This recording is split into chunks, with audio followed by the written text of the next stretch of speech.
Meu nome é Patrícia Campanhari, eu estou no 4º semestre de Letras da Universidade Presbiteriana Mackenzie para a matéria de Metodologia do Ensino em Língua Portuguesa.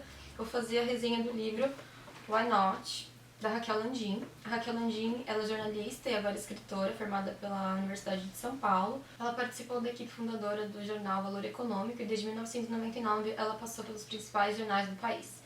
Ela escreveu o livro Why Not numa base de jornalismo investigativo, em que ela investiga a vida de duas pessoas que foram responsáveis pelo desencadeamento do cenário político brasileiro até hoje, que são os irmãos Batista, né? O Joesley Batista e o Wesley Batista. O livro Why Not, o título, ela satiriza porque eles tinham um iate chamado Blessed e eles mudaram o nome para Why Not. Em tradução literal ficaria Por que não?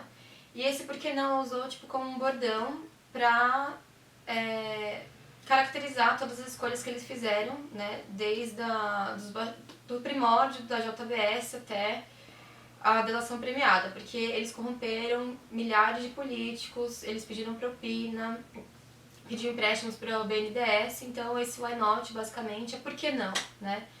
E nessa linha de jornalismo investigativo, para ter todos os fatos aqui, ela não só colocou os fatos, mas ela foi realmente atrás da investigação. Ela contou com jornalistas, com políticos, tudo no sigilo, mas ela demorou 2 anos para construir esse livro, para ter todas as informações importantes. O livro ele é constituído em 430 páginas e é interessante a gente começar para entender essa linha de jornalismo investigativo, que não se trata somente de uma investigação, ela também vai além e ela pega a personalidade, a característica dos personagens, né, que são reais. E começa assim, uma das primeiras páginas do livro, ela fala da matriarca, dos irmãos, da Flora, e que eles moravam no interior de Goiás. E lá na década de 80, quando o Joesley ainda era pequenininho, a mãe perdeu ele de vista e quando ela foi sair, né, no campo, que elas moravam numa fazenda, ela viu o filho com uma caneca cavando assim, muito fundo, quase com o corpo inteiro, e ela perguntou pro filho, filho, o que você está fazendo? E o Joesley respondeu, mãe, eu tô procurando petróleo. E a mãe respondeu, você não vai achar petróleo aqui, você vai achar petróleo nas Arábias, sei lá onde. Então, a partir desse relato que a Raquel conseguiu com pessoas conhecidas, com jornalistas, investigando realmente os primórdios da família Batista, a gente vê que eles sempre foram muito ambiciosos. Tanto é que de pequeno açougue no interior se transformou numa das principais processadoras de carnes do mundo, né? Então, os negócios do Joesley Batista não foram só no Brasil, eles tinham na América Latina, depois competia com a Austrália, e tudo isso financiado pelo BNDES. E para conseguir o financiamento do BNDES, os irmãos eles sempre corrompiam políticos. Um dos fatos importantes que é narrado aqui foi o dia que o então ex-presidente Michel Temer foi grampeado com um dos irmãos, e esse grampeamento ilegal fez quase ele perder o cargo. O investimento dos irmãos Batistas eles eram tão ambiciosos para que os negócios crescessem mais, que além de pedir vários empréstimos para o BNDES para levar a empresa para os Estados Unidos, eles também investiam muito na imagem da empresa.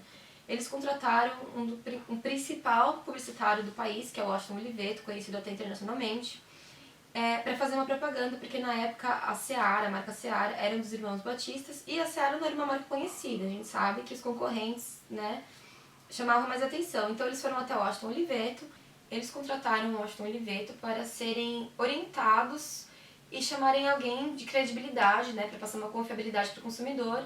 Então o Washington Oliveto ele chamou a jornalista e apresentadora Fátima Bernardes para fazer a propaganda, porque ela é uma pessoa, né, de trajetória, de anos e passa uma confiabilidade. Então ela começou a fazer aquele comercial que viralizou, acho que foi em meados de 2016, sobre a Seara. E depois disso, as vendas da Seara aumentaram muito, eles lucraram bastante. E depois que o escândalo, né, de corrupção ruiu, obviamente a Fátima Bernardes não quis mais ter relação com o nome Seara, então o comercial saiu do ar em 2017.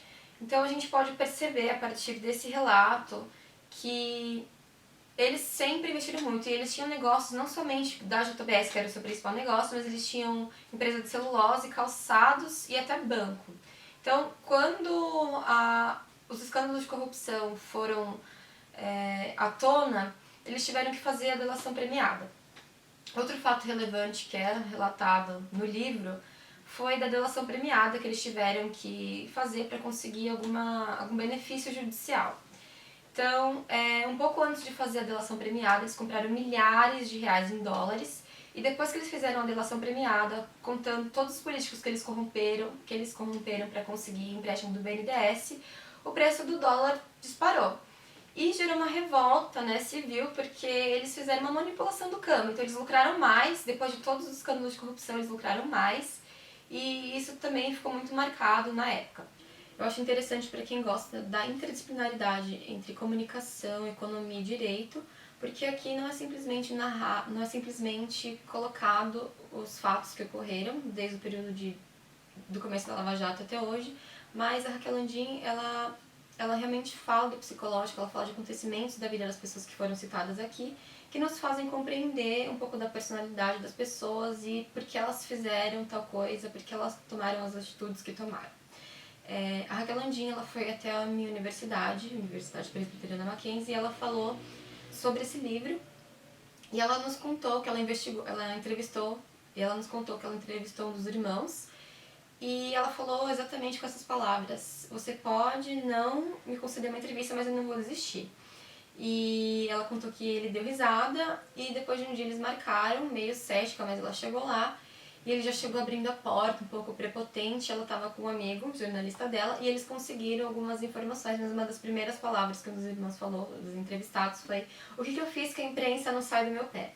Para concluir, eu acho válido a leitura do livro Why Not?, porque também tem registros fotográficos dos irmãos, da sede no começo da empresa JBS, quando era o simples açougue, né, pelo patriarca dos irmãos.